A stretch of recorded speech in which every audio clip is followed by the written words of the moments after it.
Good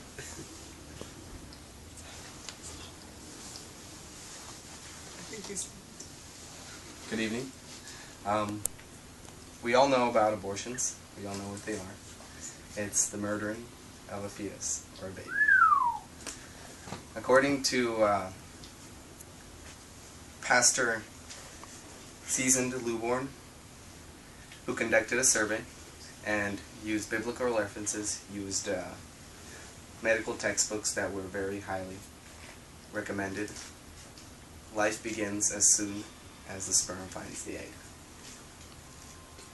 Since 1973, over 54 million people have been killed. In my opinion, life begins immediately, and they are people, yet babies. Every year there's about 1.5 million abortions. These are people getting killed. Since 1973, about as many abortions have been made as there have been men lost in war. About 14% of all abortions are funded by the state. In other words, your taxes pay for abortions. Every year about $500 million of taxes are used for abortions in Planned Parenthood programs.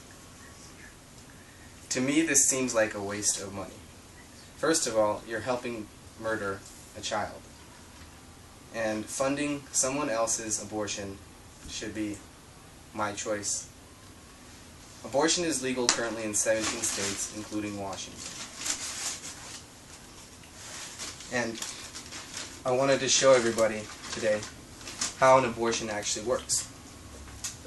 I did not want to get a very graphic picture, so I just have this one. A doctor inserts a clamp into a woman's vagina, and he pulls out the legs. Next, he pulls out the whole baby, all the way until you can see everything but the head.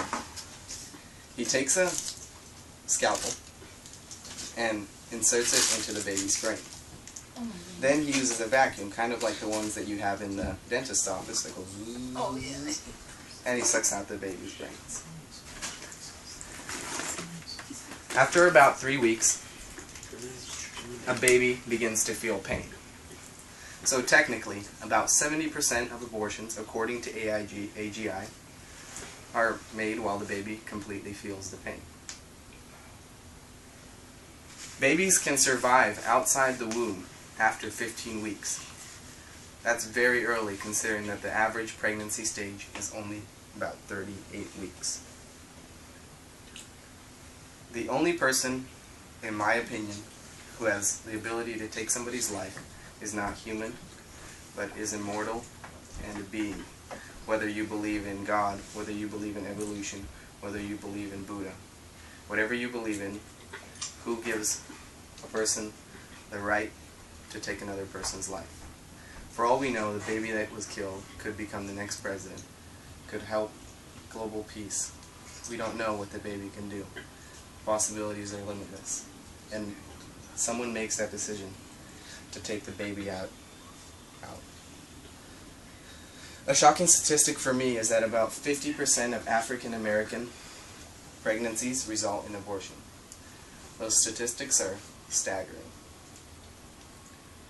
That means that 1 in every 3 women in the United States has had an abortion by the age of 45. Some people say that abortion is a woman's choice.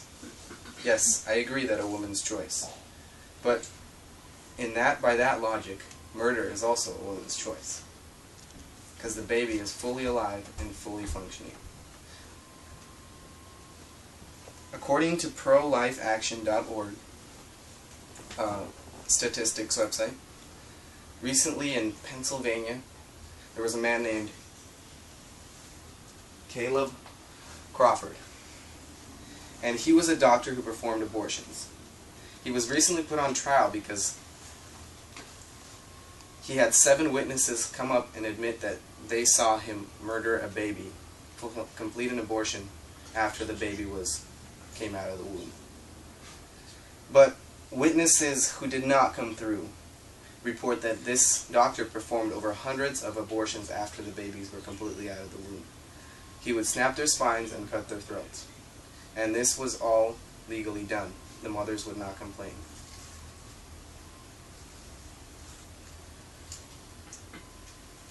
I'm reminded of how the Nazis would treat the Jews.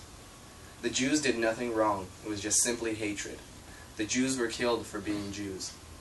Same, nowadays, the babies are killed for being babies. They did nothing wrong. Their life, they're human. They have a conscience. They have everything that you have. But yet, their life is taken from them. Most people don't think it's wrong because what's the baby going to do? Complain? No, the baby's dead. Everybody who is here today was not aborted, so they can't complain. Once the abortion is done, that's it. There's nothing going back. There's no way to go back. Our President Obama is currently for abortion. He technically says that the state has the decision to make whether abortion is legal, and that is true. However, as the leader of our country, he should not support the murder of babies if he does not support war. Because more lives are lost through abortion than are currently lost in war. That's kind of a side note why Mitt Romney should have been president. Let's